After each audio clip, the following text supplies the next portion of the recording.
What's up, y'all? It is day one of Vlogmas, and I really want to use the beginning of this month to discuss how we're going to balance our jobs and the holidays. So let's rewind a little bit. Thanksgiving just passed, which is kind of the beginning of the crazy rush. For your girl, Thanksgiving actually overlapped with 3 major projects I have going on. So that would be NBA Cup. It is currently live. The tournament is going. Then All-Star Voting, we were finishing out development there because All-Star Voting is about to launch. And then lastly, we have Christmas games coming up. So starting to make a plan with my team on who is covering what. So for Thanksgiving, me and my mom actually went on a cruise. We did not do the typical family thing this year. Me and her got on a boat and said deuces. For Thanksgiving, I already had a half day on Wednesday, Thursday, and Friday, like with company days. So honestly, I didn't take off Monday or Tuesday or even the half day before. I really just blocked off time in my calendar for like the different activities and made sure that I had good Wi-Fi on the boat. If the boat's Wi-Fi broke, I don't know what I would have done because I was just banking on a miracle. But all in all, around Thanksgiving, that week is a little bit slow for me. So it didn't really seem like too much of a balance. Where it comes in for December is where it gets really interesting because that is when people start to fall off the map at different points. So I'm going to share a little bit of my plans, but then also some tips on how me and you, girly, are going to balance out the holidays. So if anybody knows me, I live in New York, but during the month of December, I actually spend the whole month in Miami. Sometimes it'll trickle into January because that's honestly where both my parents are, my siblings. I'm going to be going there anyway for Christmas time. And there's a few things that I think I definitely struggle with as somebody who will be working remotely during this time, or you may be working hybrid, kind of like me. If you're going to visit family, I think one of the biggest pain points that we definitely have is finding a dedicated workspace. So my parents live about 45 minutes away from each other. My mom is a nurse, so she is not really like living on the computer unless it's at her job at the hospital. My dad also does work in tech, but for the most part, he goes into the office. And right now with my dad, he's in between homes. So we're kind of in like a small apartment until we move into the next house. So both of us working from home is not going to work on the days he decides to stay in. On the days he goes to the office, sayonara, dude, but I need a plan. So what I have been trying to do is try to find workspaces, coffee shops that I can go to, change the scenery for the day. It also works out when I get out the house because parents love giving you extra jobs, extra tasks. Your siblings be wanting to talk. Like, dude, I have a job. I can't be out here with y'all like that.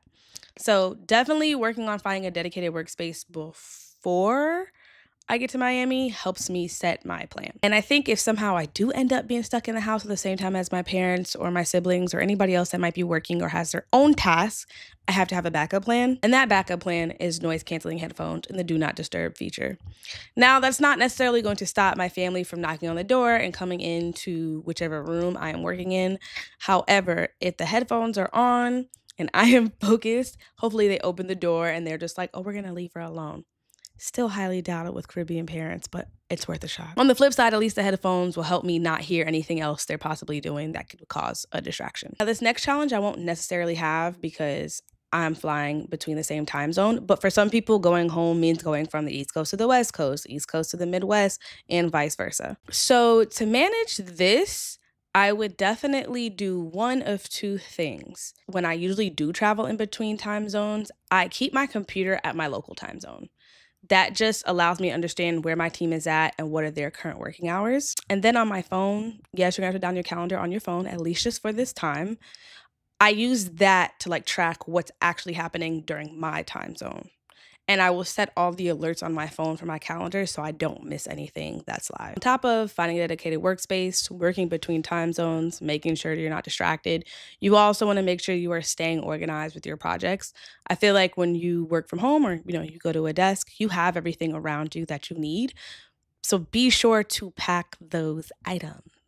If you're used to having about 3 different monitors, I wouldn't say pack those, but try to find portable ones. I'll put a few that I recommend down in the description. quick Amazon links that'll get to you really fast. Also, it is extra important that you organize your time and the tasks that have to get done. So maybe switch up your work hours a little bit in the morning, really dedicate that time to getting tasks done. So when you're done with your meeting, you can then spend time with your family and the distractions, or vice versa. If you feel like your family goes to sleep pretty early and you're down to kind of hit your task at night, like just try to figure out how you can change your calendar around to, work with the distractions of family and friends while you're at home. And then to make it more personal, this is the holidays. So I would recommend blocking time off as soon as the beginning of the month starts. Get those days in, start making a coverage plan, figure out who else is gonna actually take off or be around so you know who can support you while you're out. And on the days that you don't want to completely take the day off, but maybe you just want to go to lunch with a parent or meet up with a friend for a quick coffee, make sure you're putting time blocks on your calendar so you can get those little breaks in from time to time. Balancing the holidays really doesn't have to be super hard.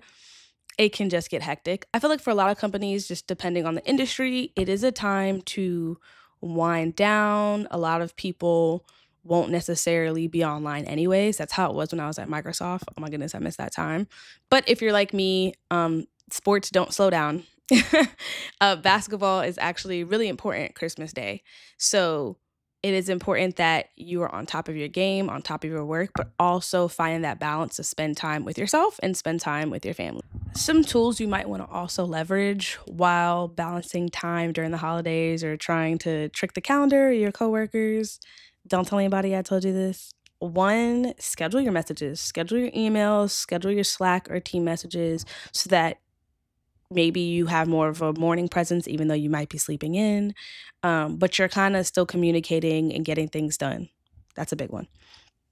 Number 2, maybe invest in a mouse mover. If you're with a company that's really on top of, are you online? Are you not online?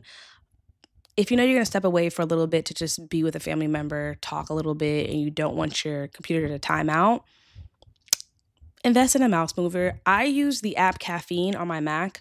Honestly, I use it because I don't want my VPN to time out, but it actually comes in handy when I have people visiting or when I'm visiting people. And maybe I step away for too long, just chatting it up. And number 3, use your phone. I know we don't always like to have work on our phones, but it really can help you when you're on the go. Have Slack on your phone, have your email on your phone, just so you're still present on those working hours that you might be stepping out for a lunch, and that way doesn't take away from your productivity. And I think last but not least, one of the most important things when it comes to balancing your career and family and work is being transparent and setting your boundaries with your job and with the people you are staying with. It is so important. I will sometimes tell my mom, look, I have these meetings. I'm not off until this time. Do not call, text, walk in this room until then. I might not remember to do it every day, but it definitely helps when I'm visiting my parents. And same thing with your job, maybe with your team or your manager just being like, hey, today I have a light workload, so I'm going to be online or offline from time to time, maybe getting some extra time in with your family. If your job doesn't respect the prioritization of you and your family time, you might want to consider a new job. Don't tell them I said that either. But definitely be transparent about where you are, what you're doing, and what you have going on with both sides of the spectrum. Balancing the holidays and career can be challenging, especially if you're like me and you have a busy end of the year. But with a little planning, some additional tools, some boundaries, it is all very doable. So whether you're traveling, working remote, or simply just trying to enjoy the season, give yourself grace in this time. We are all gonna need it. So thank you for watching and stay tuned for Vlogmas video number 2.